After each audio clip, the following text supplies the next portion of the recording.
حضرت عمر کی وفات کے بعد اسلام کا اگلا خلیفہ حضرت عثمان رضی اللہ تعالی عنہ کو چنا گیا۔ حضرت عثمان کے دور میں حضرت عمر کی طرح مسلمانوں نے اپنی بڑھتی ہوئی طاقت کو جاری رکھا۔ مسلمانوں نے ایجپٹ کو فتح کرنے کے بعد نارتھ افریقہ پر بھی رومن امپائر کا کنٹرول کمزور کر دیا۔ عبداللہ بن سعد رضی اللہ تعالی عنہ فوج کے ساتھ افریقہ میں انٹر ہوئے اور وہاں کے رومن دستوں اور لوکل قبیلوں سے مقابلہ کیا اور ان تمام حصوں کو فتح کر لیا۔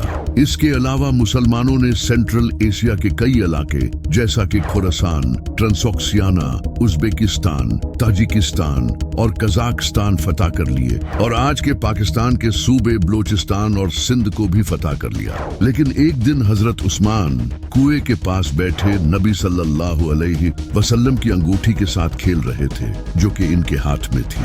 یہ انگوٹھی پہلے حضرت ابو بکر، پھر حضرت عمر اور اس کے بعد حضرت عثمان کو ملی تھی۔ جب حضرت عثمان اس انگوٹھی سے کھیل رہے تھے تو وہ انگوٹھی غلطی سے ان کے ہاتھ سے کنویں میں گر گئی اور اس دن کے بعد سے مسلمانوں میں فتنے شروع ہو گئے۔ حضرت عثمان نے پورے کنویں کو خالی کروایا لیکن وہ انگوٹھی نہیں ملی۔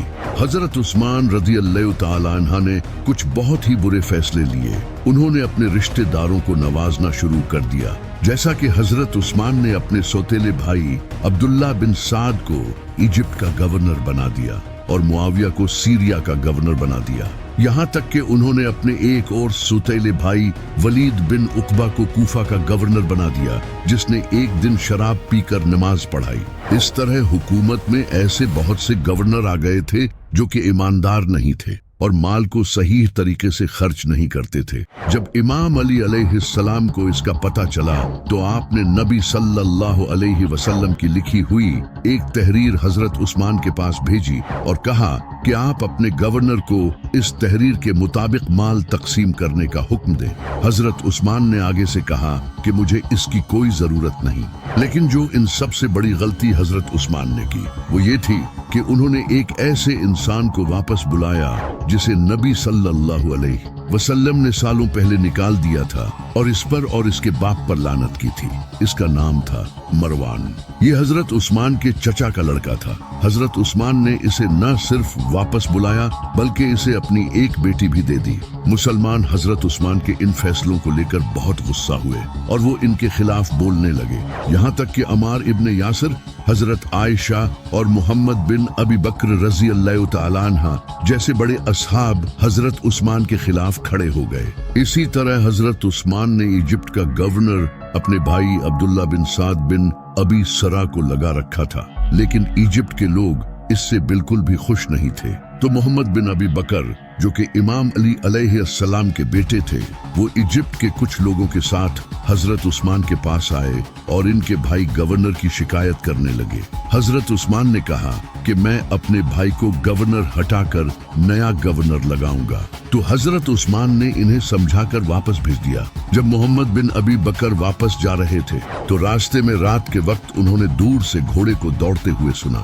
محمد بن ابی بکر امام علی علیہ السلام کے بیٹے تھے اور بہت ہوشیار تھے۔ انہوں نے اپنے ساتھیوں کے ساتھ اسے پتہ چلے بغیر پیچھا کیا اور پکڑ لیا۔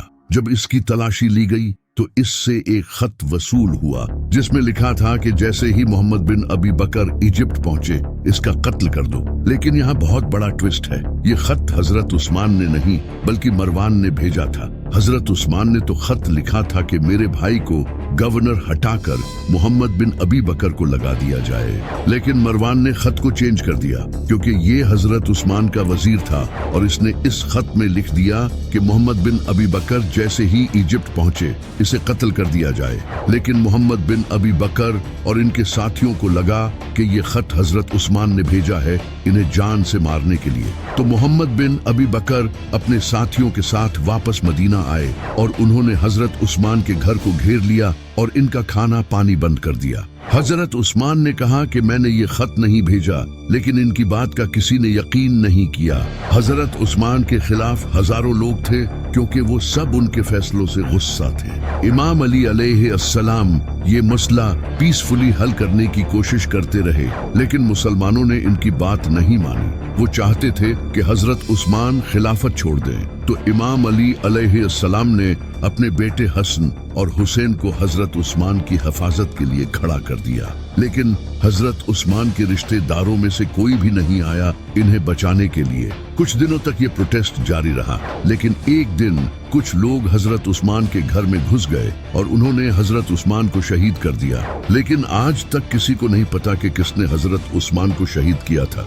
हजरत उस्मान की शहादत के बाद अब अगला खलीफा कौन बनेगा, इस पर मुसलमानों में डिस्कशन शुरू हो गई। मदीना के लोगों और कुछ बड़े सहाबा ने इमाम अली अलैहिस्सलाम को खलीफा बनाने का फैसला किया, क्योंकि वो जानते थे कि इस बिगड़ी हुई सिचुएशन को सिर्फ यही इंसान संभाल सकता है। लेकिन इमाम अली अलैहिस्सलाम खलीफा नहीं बनना चाहते थे, क्योंकि वो जानते थे कि ये पूरा निजाम बिगाड़ कर अब मेरे हवाले करना चाहते हैं। इमाम अली अलैहिस्सलाम ने कहा कि मेरे अलावा तलहा या जुबैर को खलीफा चुन लो। लेकिन तलहा और जुबैर रज़ियल्लाहु ताला अन्हा ने खुद कहा कि आपसे बेहतर इस वक्त कोई इंसान नहीं। तो इमाम अली अलैहिस्सलाम ने कहा, याद रखना, अगर मैं खलीफा बना तो फिर इंसाफ होगा और तुम्हें मेरा हर हुक्म मानना पड़ेगा। तो लोगों ने कहा, बिल्कुल ऐसा ही होगा, और इमाम अली अलैहिस्सलाम को खलीफा बना दिया। इमाम अली अलैहिस्सलाम ने खलीफा बनते ही सबसे पहले हजरत उस्मान के लगाए हुए करप्ट गवर्नर्स को हटाकर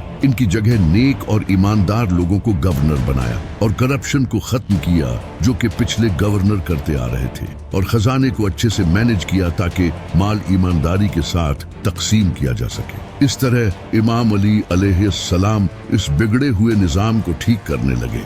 लेकिन हजरत आयशा, तलहा और जुबैर रज़ियल्लाहु ताला अन्हा ने इमाम अली अलैहिस्सलाम से कहा कि वो हजरत उस्मान के खून का बदला ले। लेकिन इमाम अली अलैहिस्सलाम ने कहा कि मैं पहले इस पूरे निजाम को ठीक कर दूं, उसके बाद मैं खुद हजरत उस्मान के कातिल को पकड़कर सजा दूंगा, क्योंकि उस वक्त सिचुएशन बहुत क्रिटिकल हो चुकी थी, और अगर इमाम अली अभी हजरत उस्मान की शहादत का बदला लेते तो सिचुएशन और ज्यादा बिगड़ जाती। लेकिन हजरत आयशा, तलहा और जुबैर ने इमाम अली अलैहिस्सलाम की बात नहीं मानी और वो बसरा की तरफ रवाना हो गए ताकि वहां से एक फौज लेकर इमाम अली अलैहिस्सलाम के खिलाफ जंग कर सके। इस पर अम्मार इब्ने यासिर रज़ियल्लाहु ताला अन्हा ने एक खुतबा दिया। अम्मार इब्ने यासिर ने कहा, नबी सल्लल्लाहु अलैहि वसल्लम की बीवी आयशा बसरा की तरफ रवाना हो चुकी हैं, जो दुनिया और आखिरत में तुम्हारे नबी की बीवी है। अब अल्लाह तुम्हें आजमाना चाहता है कि तुम आयशा की इताअत करते हो या अल्लाह की,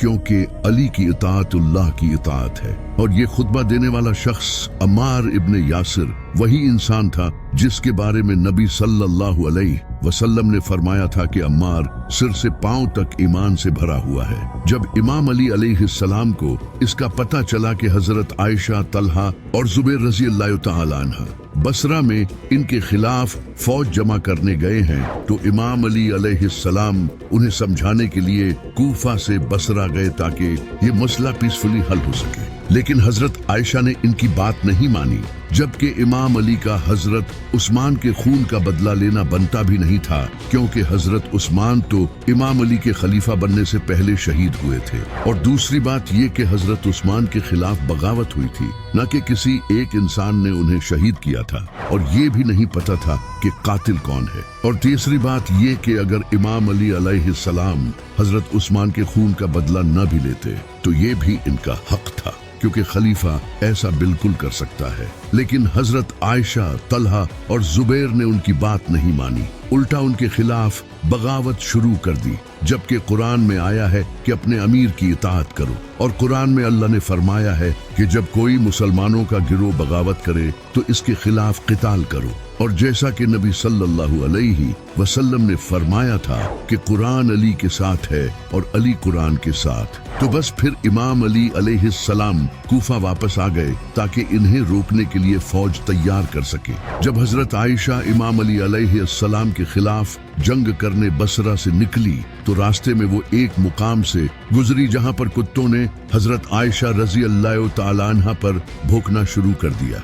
हजरत आयशा ने जब ये देखा तो वो चीखने लगी और उन्होंने साथियों से पूछा कि इस जगह का नाम क्या है, जिस पर उनके साथियों ने कहा कि इस जगह का नाम हौब है। हजरत आयशा रजी अल्लाह तआला अन्हा ने कहा कि मैं इससे एक कदम भी आगे नहीं जाऊंगी। मैंने खुद नबी सल्लल्लाहु अलैहि वसल्लम से सुना था कि मेरी उस बीवी का क्या हाल होगा जिस पर हौब के कुत्ते भौंकेंगे। लेकिन हजरत जुबैर ने इन्हें बहला फुसला दिया और हजरत आयशा इसके बावजूद इमाम अली के खिलाफ निकल पड़ी। बसरा के बाहर एक मैदान में इमाम अली अलैहिस्सलाम और हजरत आयशा की फौज का सामना हुआ। जब इमाम अली अपने खेमे में थे तो हजरत जुबैर घोड़े पर इमाम अली अलैहिस्सलाम के खिलाफ तलवार लेकर आपके खेमे के बाहर आए। इमाम हसन अलैहिस्सलाम ने इमाम अली को इसकी खबर दी। इमाम अली ने फरमाया कि मैं खुद जाता हूँ। इमाम अली अलैहिस्सलाम हजरत जुबैर के सामने आए और कहा, जुबैर, तुम्हें वो दिन याद है जब तुम मुझसे प्यार कर रहे थे तो नबी सल्लल्लाहु अलैहि वसल्लम ने फरमाया था, जुबैर, तुम अली से इतनी मोहब्बत करते हो, लेकिन एक दिन ऐसा भी आएगा जब तुम अली के खिलाफ तलवार लेकर खड़े हो जाओगे, क्योंकि तुम उस वक्त जालिम होगे। देखो आज वो दिन आ गया। हजरत जुबैर रजी अल्लाह तआला अन्हा को जब ये याद आया तो इन्हें सब समझ आ गया और वो अपने घोड़े पर बैठकर वापस चले गए। लेकिन पीछे से इमाम अली अलैहिस्सलाम की फौज में से एक इंसान ने जाकर इन्हें कत्ल कर दिया और इनका गला काटकर इमाम अली अलैहिस्सलाम के सामने ले आया, जिस पर इमाम अली अलैहिस्सलाम ने कहा कि मैं इस इंसान को दोज़ख की बशारत देता हूँ। वो इंसान इस बात पर इमाम अली की फौज छोड़कर चला गया। इमाम अली अलैहिस्सलाम पूरी कोशिश कर रहे थे कि ये जंग न हो, क्योंकि इनके मुखालिफ में मुसलमान थे। आप जंग नहीं चाहते थे। तो इमाम अली अलैहिस्सलाम ने अपने बेटे मोहम्मद बिन अबी बकर को हजरत आयशा के पास भेजा, क्योंकि वो हजरत आयशा के भाई थे। मोहम्मद बिन अबी बकर हजरत आयशा रजी अल्लाह तआला अन्हा के पास गए और उन्हें समझाने की कोशिश की, लेकिन वो फिर भी नहीं मानी। आखिरकार नतीजा जंग पर पहुंचा। हजरत आयशा इस जंग में एक ऊंट पर बैठकर सामने आई। ये ऊंट बहुत बड़ा और खतरनाक था। इस ऊंट के आसपास लश्कर था जो कि हजरत आयशा के इस ऊंट को प्रोटेक्ट करता था। एक तरफ हजरत आयशा थी और दूसरी तरफ अली, जिसे देखकर कुछ सहाबा के दिलों में शक पैदा हुआ कि हमें किसका साथ देना चाहिए। एक सहाबी थे अबू बकर। जब उन्होंने देखा कि सामने हजरत आयशा हैं, तो उन्हें ख्याल आया कि मुझे नबी सल्लल्लाहु अलैहि वसल्लम की बीवी का साथ देना चाहिए। लेकिन फिर उन्हें एक हदीस याद आ गई कि नबी सल्लल्लाहु अलैहि वसल्लम ने फरमाया था कि वो कौम कभी तरक्की नहीं कर सकती जिसकी लीडर एक औरत हो। तो उन्होंने इमाम अली का ही साथ दिया। इसके बाद जंग शुरू हुई और तीर अंदाजों ने तीर चलाए और एक एक करके दोनों तरफ के लोग शहीद होने लगे और जंग इंटेंस हो गई। इमाम अली अलैहिस्सलाम ने हजरत आयशा के ऊंट को निशाना बनाया, क्योंकि ये फौज का सेंटर था, और अपने बहादुर बेटे इमाम हसन अलैहिस्सलाम को हुक्म दिया। इमाम हसन अलैहिस्सलाम तलवार के साथ पूरी तेजी के साथ लश्कर को चीरते हुए ऊंट की तरफ बढ़े और इस ऊंट की टांगे काट दी, जिससे इस ऊंट पर बैठी हजरत आयशा गिरने लगी। तभी तेजी से एक इंसान घोड़े पर आया और उसने हजरत आयशा को पकड़कर अपने साथ घोड़े पर सवार कर लिया,